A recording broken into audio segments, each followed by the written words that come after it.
Berhati-hatilah dengan apa yang kita sembah, karena kita akan menjadi seperti apa yang kita sembah, kata Ralph Waldo Emerson, seorang penceramah dan filsuf yang sangat ternama.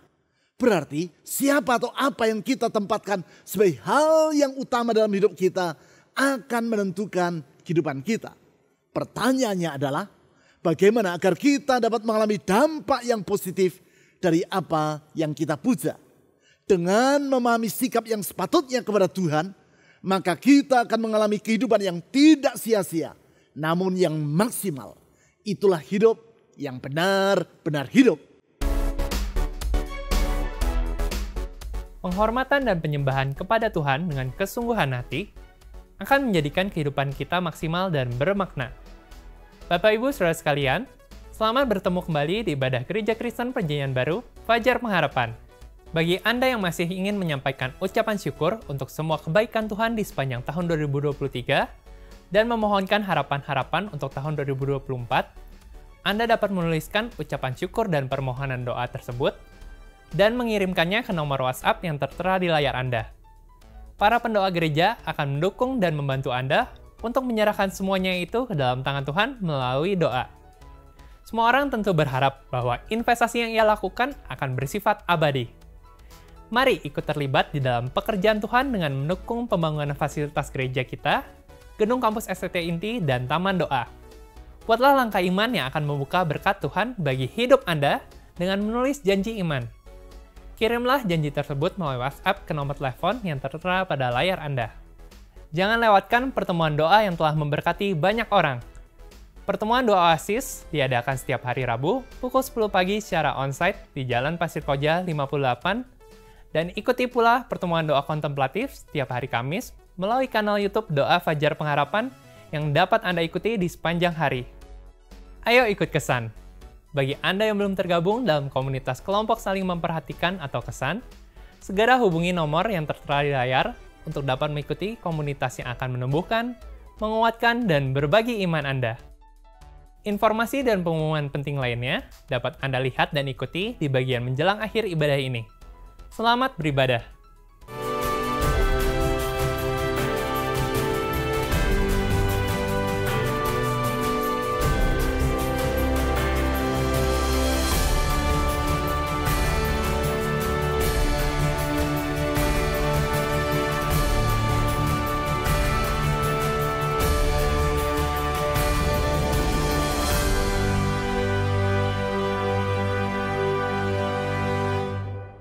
Merupakan suatu kenyataan yang tak dapat disangkali, yaitu bahwa semua orang pasti menyembah sesuatu. Semua orang, apapun kepercayaan yang bersangkutan. Yang membedakan adalah siapa atau apa yang ia sembah. Dalam hal ini, orang tersebut menempatkan sesuatu yang ia sembah atau puja tadi sebagai Tuhan atau pribadi yang paling utama dalam kehidupannya. Sebagai contoh, orang yang menyembah batu. Dengan demikian, ia menganggap bahwa batu itu merupakan Tuhannya. Contoh yang lain, orang yang menyembah pohon yang besar. Dengan demikian ia menganggap bahwa pohon itu adalah Tuhannya. Ada pula orang yang memuja harta atau kedudukan atau ketenaran. Dan menganggap bahwa semua itu sebagai Tuhan atau hal yang terpenting bagi dirinya. Sebagaimana ada juga orang yang menyembah Allah yang sejati. Dan menempatkan Allah yang sejati itu sebagai Tuhan atau pribadi yang paling utama dalam hidupnya. Mungkin ada di antara saudara yang bertanya, lalu bagaimana dengan orang yang ateis? Apakah orang yang ateis juga menyembah sesuatu? Jawabannya adalah ya, orang ateis pun menyembah sesuatu. Dalam hal ini yang ia puja adalah pikirannya sendiri, yaitu pikiran yang berpendapat bahwa Tuhan itu tidak ada. Pandangannya itu ia anggap sebagai kebenaran yang paling utama dalam hidupnya. Dengan demikian, ia telah menjadikan pikirannya sendiri sebagai Tuhannya. Singkat kata, sesungguhnya tidak ada orang yang tidak menyembah sesuatu. Semua orang pasti menyembah sesuatu. Entah itu adalah Allah yang sejati atau ilah yang palsu. Lebih jauh, bukan saja setiap orang pasti menyembah sesuatu, juga perlu dipahami bahwa apa yang disembah seseorang pasti akan mempengaruhi kepribadian dari orang itu. Realitas ini dapat saudara lihat di dalam berbagai konser musik. Di situ saudara akan melihat orang-orang yang berdandan dan bergaya seperti para artis yang menjadi idola mereka dan yang tampil dalam konser tersebut. Dengan kata lain, para artis tersebut telah mempengaruhi diri mereka. Bahkan para artis yang sangat terkenal ketika sudah meninggal dunia pun tetap saja gaya serta dandanannya masih ditiru oleh sebagian orang. Salah satu dari artis yang seperti itu adalah Elvis Presley, penyanyi legendaris yang wafat hampir 50 tahun yang lampau. Menurut laporan stasiun televisi CNN di seluruh dunia, di masa kini diperkirakan terdapat 85.000 impersonator atau orang-orang yang dalam kehidupan sehari-harinya berdandan seperti Elvis Presley. Mereka mengenakan pernak-pernik yang dikenakan oleh Elvis dan menggunakan wig agar rambut mereka mirip dengan gaya rambut Elvis. Sebagian dari mereka bahkan bukan hanya meniru gaya berpakaian dari Elvis, mereka juga berupaya untuk meniru gaya bicara dan menyanyi dari artis yang meninggal dunia di usia 42 tahun itu. Gail Sweeney, guru besar ilmu humaniora dari Syracuse University, dalam penelitiannya dan yang hasilnya dikutip dalam buku White Trash, Race and Class in America, mendapati bahwa sebagian dari para peniru Elvis tersebut meyakini bahwa mereka telah dipilih oleh Elvis untuk meneruskan kehidupan Elvis di dunia. Bahkan ada di antara mereka yang walaupun tidak dapat menyanyi, namun tetap saja berdandan seperti Elvis karena bertujuan untuk menyebarkan ajaran Elvis melalui kehidupan mereka. Dalam penelitiannya itu, Gail Sweeney menemukan bahwa hampir di semua bangsa terdapat para peniru Elvis. Sehingga ada Elvis Meksiko, Elvis Afrika, Elvis Jerman, Yunani, Inggris, dan India. Bukan itu saja, bahkan terdapat juga Elvis perempuan. Semua ini menunjukkan betapa besarnya dampak dari pribadi yang dipuja terhadap kehidupan orang yang memujanya. Sedemikian besar dampaknya, sehingga walaupun para impersonator itu bukanlah Elvis yang sesungguhnya, namun tetap saja para penggemar Elvis mengagumi mereka yang adalah para Elvis tiruan tersebut. Singkat kata, pemujaan terhadap seorang tokoh akan membuat orang menjadi mata gelap. Akibatnya, mereka tidak dapat membedakan antara yang benar dan yang tiruan. Di samping itu, pemujaan tersebut akan membentuk kepribadian para pemujanya, yaitu dengan mempengaruhi pola pikir dan gaya hidup mereka. Dengan kata lain, apa yang kita sembah atau puja akan menentukan keadaan kita. Kaitan antara penyembahan dengan keadaan dari hidup kita tersebut dikemukakan oleh Rasul Paulus dalam suratnya kepada jemaat di Efesus, yaitu dalam Efesus pasal 5 ayat 19 sampai 20. Di ayat-ayat tersebut ia mengemukakan tentang bagaimana sepatutnya orang bersikap kepada Tuhan, yaitu dengan menghormati dan menyembah Dia. Sikap ini adalah penting, sebab seperti yang ditulis di ayat 15 sampai 16, sikap tersebut akan berdampak terhadap kehidupan dari orang yang melakukannya, yaitu dengan mengakibatkan kehidupan orang itu menjadi tidak sia-sia. Dari situ kita dapat menyimpulkan bahwasanya sikap yang sepatutnya terhadap Tuhan, yaitu menghormati dan menyembah Dia, akan membuahkan kehidupan yang maksimal atau yang bermakna. Berarti, kalau saudara ingin agar kehidupan saudara di dunia yang hanya berlangsung satu kali ini bukan bagaikan embun, yaitu yang ada di pagi hari, lalu sebelum siang sudah menguap dan lenyap, atau bukan merupakan kehidupan yang sekadar numpang lewat, tetapi kehidupan yang tidak sia-sia, maka hiduplah dalam sikap yang sepatutnya terhadap Tuhan. Untuk memahami sikap ini, mari kita membaca ayat-ayat yang telah saya sebutkan tadi, yaitu Efesus pasal 5 ayat 15 sampai 16 dan ayat 19 sampai 20. Karena itu, perhatikanlah dengan saksama bagaimana kamu hidup. Janganlah seperti orang bebal, tetapi seperti orang bijak. Dan pergunakanlah waktu yang ada, karena hari-hari ini adalah jahat.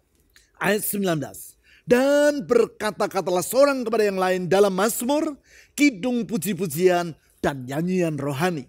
Bernyanyi dan lantunkanlah pujian bagi Tuhan dengan segenap hati. Ucaplah syukur senantiasa atas segala sesuatu dalam nama Tuhan kita, Yesus Kristus, kepada Allah dan Bapa kita. Sebagaimana yang telah kita pelajari di dalam 3 minggu yang terakhir ini, di ayat 15, Tuhan melalui Rasul Paulus memberi nasihat agar kita memperhatikan dengan saksama tentang bagaimana kita hidup. Di dalam kalimat, perhatikanlah dengan saksama bagaimana kamu hidup tersebut, terkandung nasihat, yaitu agar kita tidak hidup secara ceroboh, namun hidup sedemikian rupa sehingga kehidupan kita merupakan kehidupan yang tidak sia-sia. Kehidupan yang tidak sia-sia tersebut tersirat di ayat 16, yaitu dalam kalimat pergunakanlah waktu yang ada. Karena kehidupan semua orang tidaklah terlepas dari dimensi waktu, maka kalimat pergunakanlah waktu yang ada tersebut juga berarti jangan sia-siakan kehidupan kita. Itulah prinsip yang telah saya kemukakan dalam ibadah akhir tahun pada 3 minggu yang lalu, yaitu prinsip seize the day, atau yang dalam bahasa Latin yaitu carpe diem. Makna dari kalimat ini adalah jangan sia-siakan waktu yang Anda miliki, atau dengan kata lain, maksimalkanlah kehidupan Anda. Bagaimanakah cara untuk memaksimalkan kehidupan tersebut? Dalam ibadah akhir tahun tadi, saya juga telah menjelaskan secara singkat bahwa di dalam Efesus pasal 5 ayat 15 sampai 21 diutarakan tentang 4 sikap yang harus mewarnai diri kita agar kita dapat mengalami hidup yang maksimal. 4 sikap yang merupakan wujud dari prinsip seize the day. Keempat sikap itu adalah yang pertama, yaitu sikap yang berhikmat. Sikap ini diutarakan di ayat 15 sampai 17 dan telah kita bahas di minggu yang pertama dari bulan ini. Sikap yang kedua, yaitu sikap yang sepatutnya terhadap diri sendiri. Hal ini diutarakan di ayat 18 dan telah kita pelajari di minggu yang kedua dari bulan ini, yaitu pada minggu yang lalu. Sekarang, sikap yang ketiga, yaitu sikap yang sepatutnya terhadap Tuhan. Sikap ini diutarakan di ayat 19 sampai 20 dan akan kita telaah pada hari ini. Sedangkan sikap yang keempat, yaitu sikap yang sepatutnya terhadap sesama manusia atau terhadap orang lain. Sikap yang akan kita bahas pada minggu yang akan datang tersebut diutarakan di ayat 21. Singkat kata, dengan hidup di dalam keempat sikap tadi, maka kita akan dapat menjalani kehidupan kita dalam prinsip seize the day. Dan dengan demikian, kehidupan kita akan memiliki kehidupan yang benar-benar hidup. Kembali kepada sikap yang ketiga yang telah saya sebutkan tadi, yaitu sikap yang sepatutnya terhadap Tuhan. Sebagaimana yang ditulis dalam ayat 19 sampai 20, sikap kepada Tuhan tersebut pada intinya adalah menghormati Dia. Penghormatan yang terlihat dalam penyembahan kita kepadanya. Penghormatan tersebut harus diungkapkan dalam 3 sisi dari kehidupan kita. Yaitu yang pertama, sisi horizontal. Saya ulangi, penghormatan kepada Tuhan harus diungkapkan yang pertama dalam sisi horizontal dari kehidupan kita. Yang saya maksudkan dengan sisi horizontal di sini adalah sisi komunikasi kita dengan orang lain.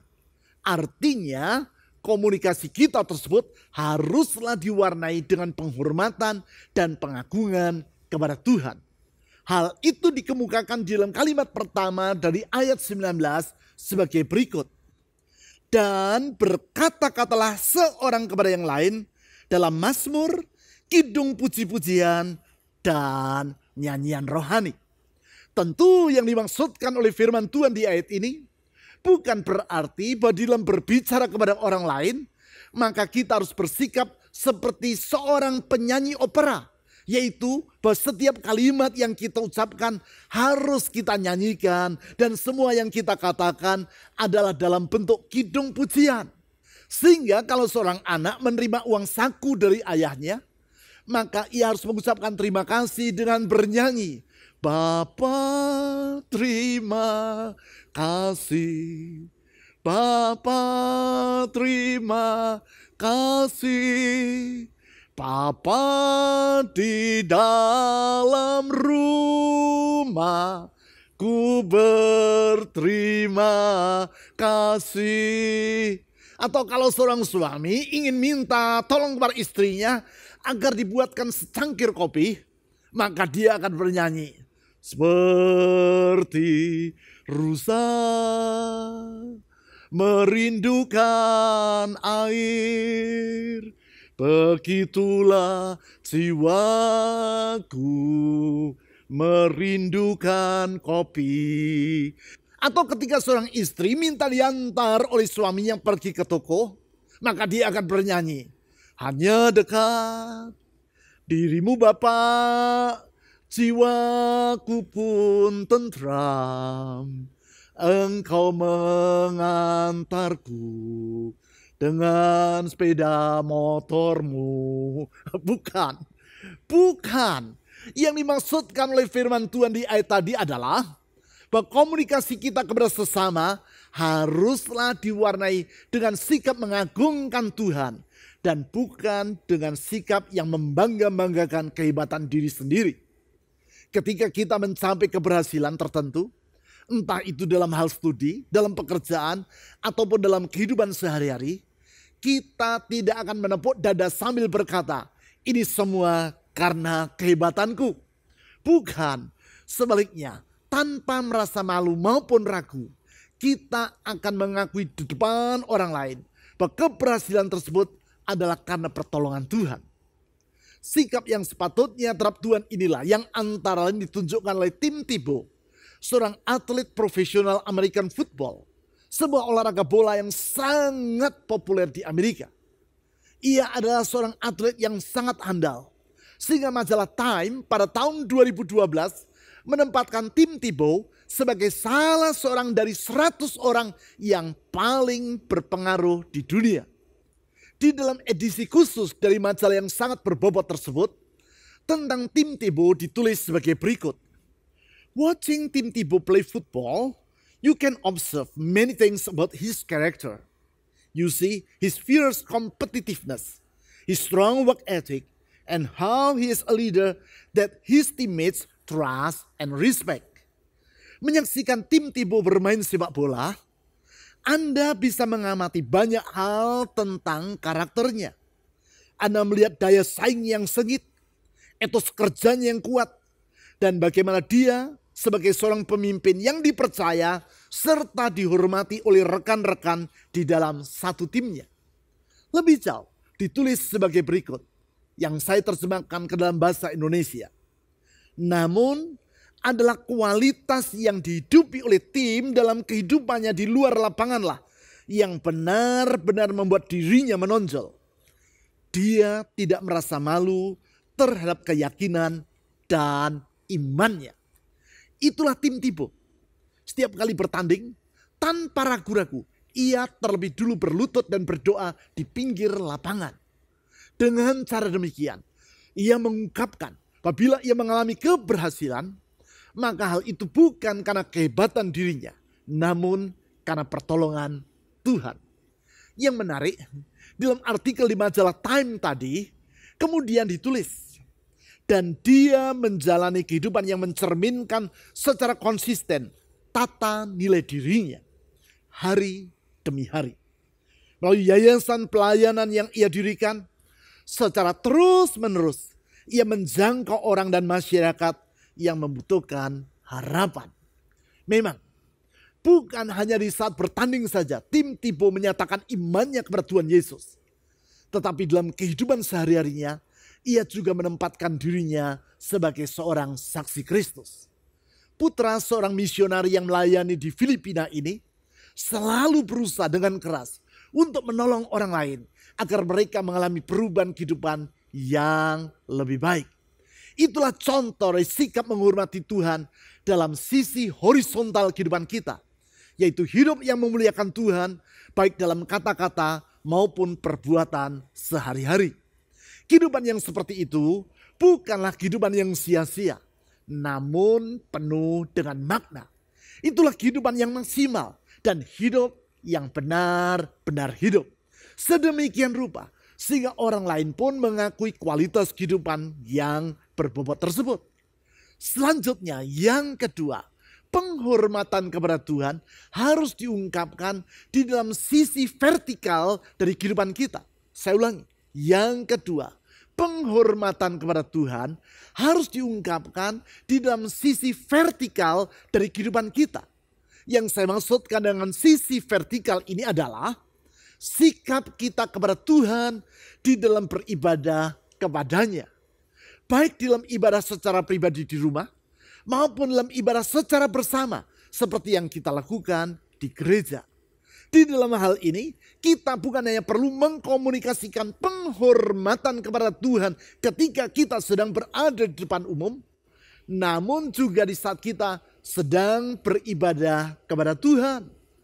Bukan ketika di depan orang lain, sebentar-sebentar kita berkata, puji Tuhan, haleluya, Tuhan itu memang luar biasa. Namun di dalam beribadah kita berlaku semaunya kepada Tuhan. Bukan. Tetapi di dalam beribadah kita pun memuji dan menyembah Tuhan dengan segenap hati.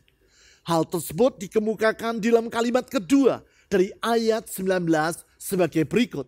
Efesus pasal 5 ayat 19b.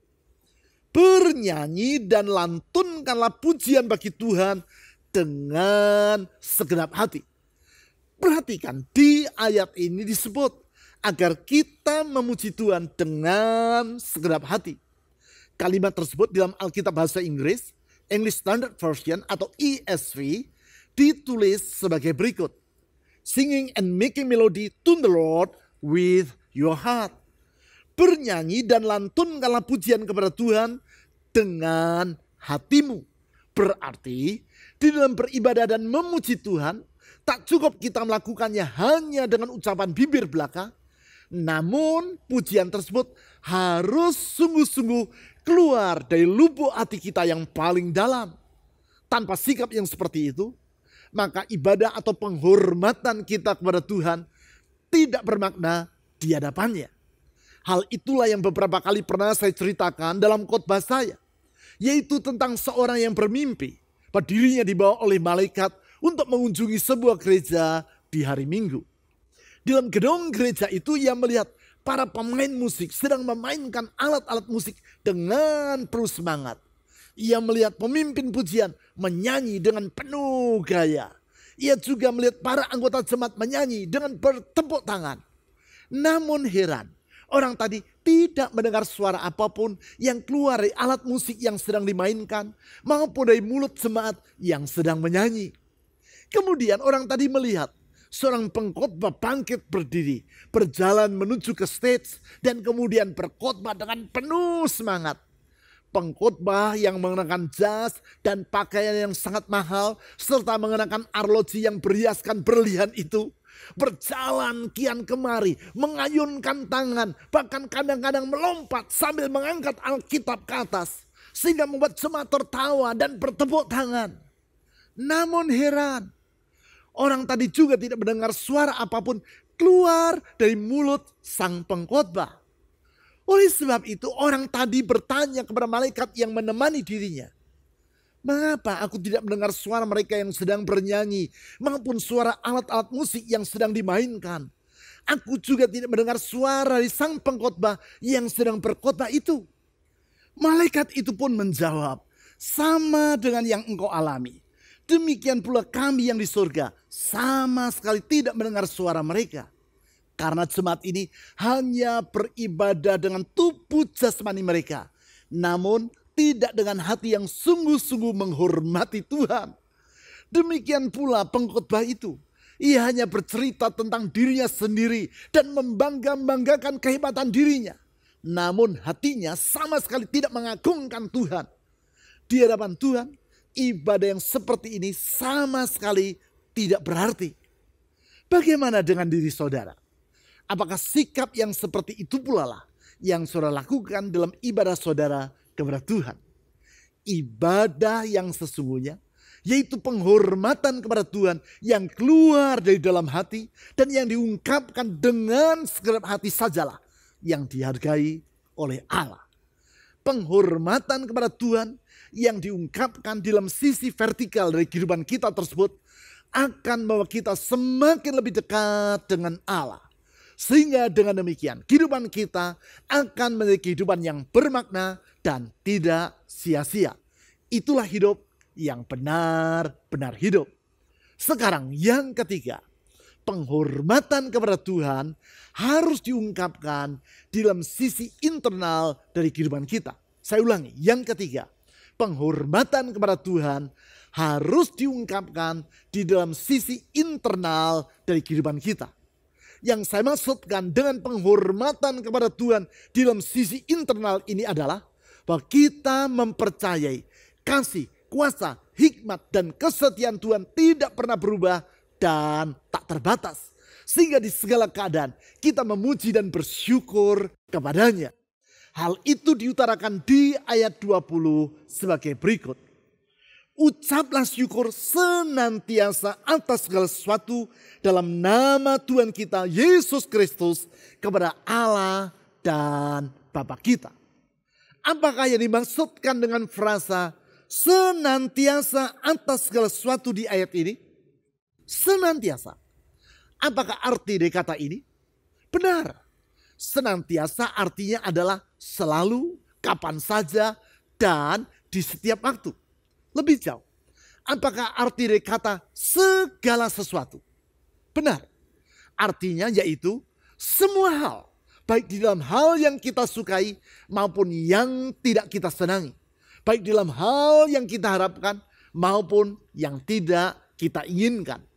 Berarti ayat 20 ini mengajar kita agar di dalam segala keadaan kita selalu mengucap syukur kepada Allah di dalam nama Tuhan kita, yaitu Yesus Kristus. Itulah wujud dari iman kepada Tuhan. Sehingga ketika kita mengalami hal-hal yang tidak kita sukai maupun yang tidak kita inginkan, kita tetap percaya di balik semua itu terdapat maksud Tuhan yang terbaik bagi kita. Memang bisa jadi di saat mengalami hal-hal yang tidak kita harapkan, kita belum mengerti maksud Tuhan di balik keadaan tersebut. Namun kita tetap percaya bahwa kasih, kuasa, hikmat, dan kesetiaan Tuhan tidak terbatas dan tidak pernah berubah. Penghormatan kepada Tuhan secara internal seperti itulah yang ditunjukkan oleh Jessica Buchanan, seorang pekerja sosial dari Amerika Serikat yang melayani di Somalia, Afrika, dalam proyek pemusnahan ranjau di negeri tersebut.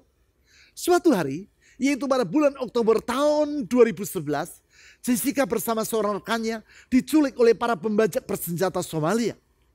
Para pembajak itu bersikukuh menuntut uang tebusan sebesar 45 juta dolar Amerika atau lebih dari 600 miliar rupiah sebagai harga pembebasan dari mereka berdua.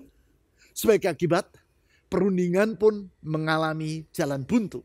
Sementara dalam tahanan, kesehatan Jessica semakin merosot karena tiroid dan infeksi pada ginjal yang ia derita. Dalam keadaan tubuh yang semakin lemah dan harus tidur di padang gurun di bawah langit yang terbuka, Jessica teringat kepada doa yang dicontohkan oleh ayahnya. Doa yang berbunyi, God, I don't understand this, but I choose to trust you. Tuhan, aku tidak memahami hal ini, namun aku memilih untuk mempercayai dirimu.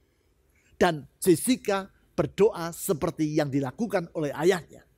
Di kemudian hari seperti yang ia ceritakan dalam bukunya yang berjudul Impossible Odds atau Kemungkinan yang Mustahil, Jessica berkata, sesudah ia mengucapkan doa tersebut, maka rasa damai memenuhi hatinya dan membuahkan keyakinan yang teguh dalam jiwanya bahwa Tuhan dapat dipercaya. Selama 3 bulan lebih, yaitu selama ia disandera, Jessica berjuang melawan keputusasaan dengan terus berpegang pada keyakinan tersebut, yaitu bahwa Tuhan dapat dipercaya. Akhirnya pada dini hari tanggal 25 Januari tahun 2012, 24 orang anggota tentara khusus Amerika Serikat yaitu Navy SEAL diterjunkan di dekat tempat Jessica disandera.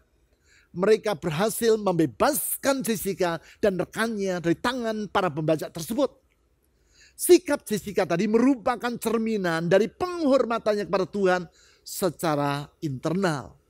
Di masa yang sukar, ia tetap percaya bahwa Tuhan dapat diandalkan. Sehingga di segala keadaan, ia senantiasa mengucap syukur kepada Yesus Kristus yang adalah Tuhannya. Iman kepada Kristus yang menopang pengharapannya. Itulah harapan kepada Tuhan yang tidak sia-sia dan yang tidak mengecewakan. Itulah sikap yang sepatutnya terhadap Tuhan. Yaitu sikap yang membuahkan hidup yang benar-benar hidup. Sebagaimana yang telah saya utarakan di awal dari uraian firman Tuhan ini. Yaitu bahwa apa yang disembah seseorang pasti akan mempengaruhi kepribadian dari orang itu. Kehidupan Tim Tebow maupun Jessica Buchanan telah menunjukkan hal tersebut. Oleh sebab itu, benarlah pendapat dari Ralph Waldo Emerson tentang dampak dari pemujaan atau penyembahan terhadap orang yang melakukannya. Penulis, penceramah, sastrawan dan filsuf yang sangat berpengaruh di Amerika Serikat dan yang hidup 200 tahun yang lampau tersebut berkata, "Be careful what we worship. For what we are worshiping, we are becoming." Kalau saya terjemahkan secara bebas, maka kalimat tersebut artinya adalah berhati-hatilah dengan apa yang kita sembah. Karena kita akan menjadi seperti apa yang kita sembah. Pandangan ini selaras dengan nasihat firman Tuhan dalam Mazmur pasal 115 ayat 8. Yaitu bahwa orang akan menjadi seperti apa yang ia sembah dan percayai.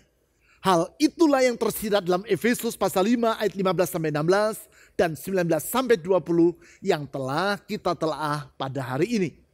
Dari ayat-ayat tersebut kita memperoleh pelajaran, yaitu bila kita mengisi kehidupan kita dengan sikap yang sepatutnya terhadap Tuhan, maka kehidupan kita akan menjadi benar-benar hidup. Bila kita menghormati dan menyembah Tuhan di dalam sisi horizontal, vertikal, dan internal dari kehidupan kita, maka kehidupan kita akan menjadi bermakna dan tidak sia-sia. Itulah prinsip seize the day. Itulah mengisi kehidupan secara maksimal. Untuk maksud tersebut, 2000 tahun yang lampau, Tuhan Yesus telah datang ke dunia. Dalam kasih dan anugerahnya, ia telah mengorbankan dirinya sampai mati di kayu salib. Melalui pengorbanannya itu, ia menebus kita dari kegelapan dan kehidupan yang sia-sia. Serta membuka jalan untuk masa depan yang indah dan berbahagia bagi kita yang percaya kepadanya. Dalam kesetiaannya, ia menyertai dan menuntun kita dalam rencana yang mulia bagi hidup kita. Itulah sebabnya, hormati, sembah dan kasihlah Allah dalam nama Yesus Kristus Tuhan kita. Dan saudara akan hidup serta mengalami kehidupan yang benar-benar hidup. Mari kita berdoa. Tuhan Yesus, kami bersyukur. Oleh anugerah dan kasih-Mu, Engkau telah membebaskan kami dari kegelapan. Menebus kami dari kehidupan yang sia-sia. Dan menyediakan masa depan yang indah dalam rencana-Mu bagi hidup kami. Dalam kesetiaan dan kasih-Mu, Engkau menyertai dan menuntun kami menjangkau hari depan yang telah Engkau sediakan itu. Oleh karena itu Tuhan, tolong kami untuk tidak menyia-nyiakan masa depan yang Engkau sediakan itu. Tapi kami hidup seize the day. Hidup tidak menyia-nyiakan waktu yang Tuhan berikan. Namun menggunakannya secara maksimal untuk memuliakan Tuhan. Dalam kehidupan kami sehari-hari. Dalam kehidupan ibadah kami. Dalam kehidupan kami secara pribadi dalam iman. Kami percaya Tuhan Engkau baik. Di balik segala keadaan Engkau baik. bahkan di dalam keadaan yang tidak kami inginkan, kami percaya di balik semua itu ada maksud Tuhan yang baik. Kalaupun kami tidak mengertinya, kami tetap percaya Tuhan, Engkau dapat diandalkan. Kalaupun kami tidak dapat memahaminya, kami mengambil keputusan untuk memilih percaya kepada Tuhan Yesus, bahwa Tuhan dapat diandalkan. Dan kami percaya Tuhan, iman kepadamu, pengharapan kepadamu tidak akan sia-sia. Rencanamu selalu terjadi tepat pada waktunya. Dengan meyakini janjimu itu, dengan bersandar pada firman-Mu itu, saya berdoa Tuhan Yesus, ulurkan tangan kasih dan kuasa-Mu, membuka jalan di saat tiada jalan, membuka pintu-pintu yang tertutup, dan menyediakan jalan keluar bagi anak-anak-Mu. Ulurkan tangan-Mu yang penuh dengan kuasa dan mujizat itu, menyembuhkan, memulihkan kehidupan anak-anak-Mu dalam rumah tangga mereka, pekerjaan mereka, ekonomi mereka, kesehatan mereka. Karena sesungguhnya tidak ada yang mustahil bagi Tuhan. Terpujilah nama-Mu ya Tuhan Yesus, sekarang sampai selama-lamanya. Dan di dalam nama-Mu kami telah berdoa, yaitu dalam nama Yesus Kristus, Tuhan dan Juru Selamat yang hidup. Amin.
Berikut adalah beberapa informasi dan kegiatan gereja kita yang dapat Anda ikuti.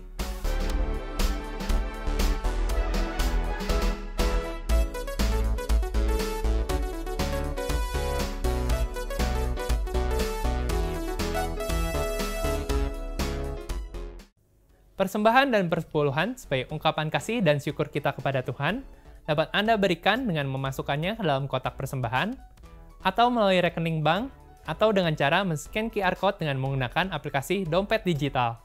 Ibadah online GKPB Fajar Pengharapan dapat Anda ikuti setiap saat, mulai hari Sabtu pukul 5 sore melalui YouTube, website, dan aplikasi yang tertera di layar.